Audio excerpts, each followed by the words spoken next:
Hello LPL and League of Legends fans alike. It is June 9th, 2023. We had 3 games this morning. All of them were unique in their own way, but boy oh boy is Bilibili Gaming the best team in the LPL.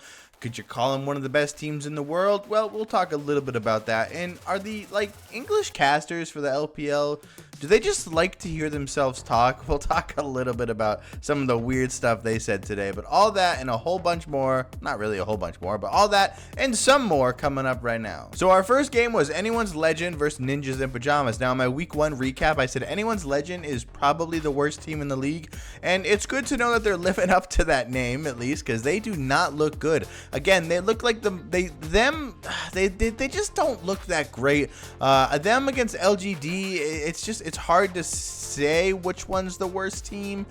They both look like they're just not that great. They're competitive, I guess. I mean, LGD did win 1 map over JDG, but Anyone's Legend couldn't even get 1 map against Ninjas in Pajamas. But anyway, I want to commend the LPL, and you guys really do have a good league going on over here, because from someone who's coming from the LCS, it's very apparent who the top teams are, and then everyone else is kind of like a free-for-all. Like you have your number 1 team, you could say C9 over the last split, but then everyone else in the LCS would always just, like, you have no idea who's gonna win these games. And I feel like when that's kind of your strategy, or when that's the perspective of your league, when there could be an upset at any moment, especially in esports, I think it almost takes away the legitimacy of actual teams that put in work and effort and have coaching staffs. Like, you want to have a favorite team, you want to have an underdog, and then have teams that are able to challenge those teams.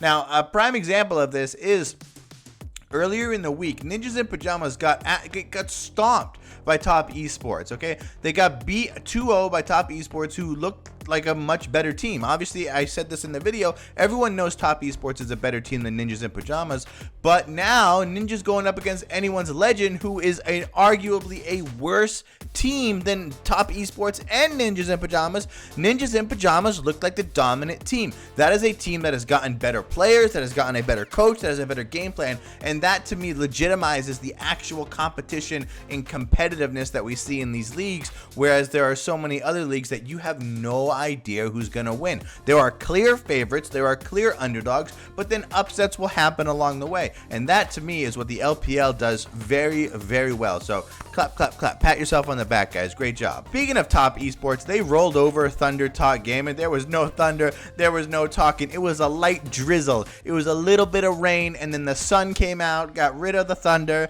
and Top Esports just rolled them. I love this. There's something with these better teams in the league that almost, it's like a reverse sweep, if you want to call it that, in a best of 3, but the better team will lose the first map and then will just dominate the second and third, and that's exactly what happened during this series. But speaking of dominate, Bilibili Gaming going up against Ultra Prime. This is a little bit of a sour taste in my mouth, because coming into this season, I really kind of liked Ultra Prime. They started the season off 2-0, which was, hey, that was pretty impressive.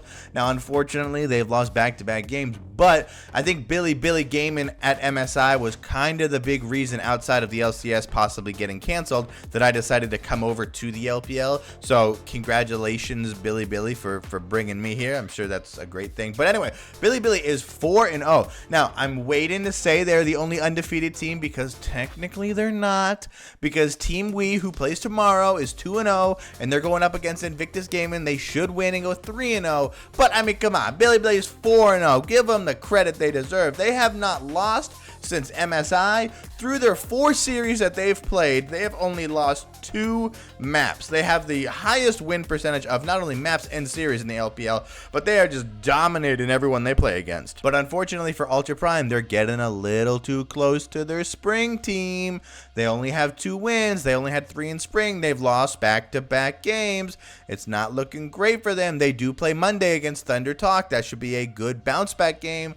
But on the real, as I said in my week 1 recap, and as I said on Twitter, and I will continue to say here, I think if you're coming to the LCS and you don't want to fall in the trap of just rooting for the popular teams, I think Ultra Prime is a really good team to root for. I love seeing them on their cameras when they're playing. They're always kind of laughing and having fun. And sure, if there was a team like JDG or Bilibili or Top Esports or one of those higher tiered teams that would do that during games, you'd be a little bit more concerned. But come on, Ultra Prime had 3 wins last year. If they get one more win throughout the summer split, it would have been a victory over how they did, and there would have been an improvement. So let the kids have fun, let them enjoy themselves, and I really like it. A couple other things to talk about before we leave. Number one, in yesterday's video, we talked about Leave, who was most likely going to leave EDG or get fired or be replaced or be removed. As of now, according to the websites that I use, which are fairly accurate, maybe not always up to date, but they are accurate with roster changes and switches and stuff, and Leave has been changed from their starter to a substitute, so there clearly has been a roster change. It just wasn't one that we were expecting, with him being told to maybe leave or that he was going to get fired or something like that. So in all honesty, from yesterday's video and everything, like I said, I think the better option would be to keep him. I don't think this would be that much of a PR disaster. However, I don't know what the climate is like over there, but I do think he needs a break because his summer split has been really bad, especially if he's going to have legal proceedings following rumors, or I'm not really sure how all it's going to work out. Anyway, he is not off the team yet, but he is a substitute, and yeah, there's that. And now here's just one other thing I wanted to mention that I found pretty funny.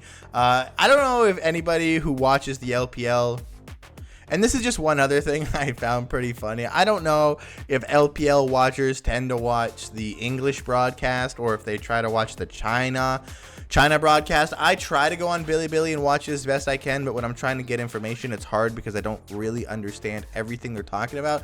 However, sometimes the casters say such silly stuff on the English. For example, in today's final game, when Bilibili was going up against Ultra Prime, a team in a game that no one had any thought Ultra Prime had any business winning, in game number 3, Bilibili really, they didn't troll, but they definitely picked a different comp. They definitely had a different roster than we were used to. Their composition for their second game was Gwen top, Kha'Zix jungle, Nico mid, Zeri bot, and Lulu support. Definitely a team composition that the strategy is pretty simple, just farm for 20 minutes and then win the game, and that's exactly what happened.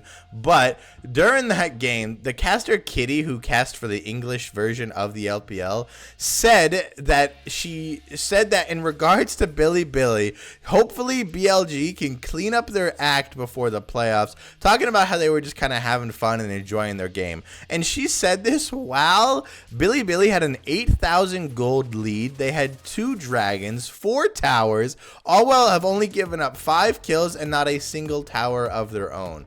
I swear, sometimes casters just want to talk. And that's it for this video, guys. Tomorrow there are 3 games starting at 2 a.m. My gosh, that's so early. But I will be watching as much of that as I can, and then we will have our week 2 recap. Make sure to come by, let me know what you guys thought of the week. Let me know what you think of these videos. Let me know what you think of everything. And we will talk to you guys tomorrow. Bye-bye.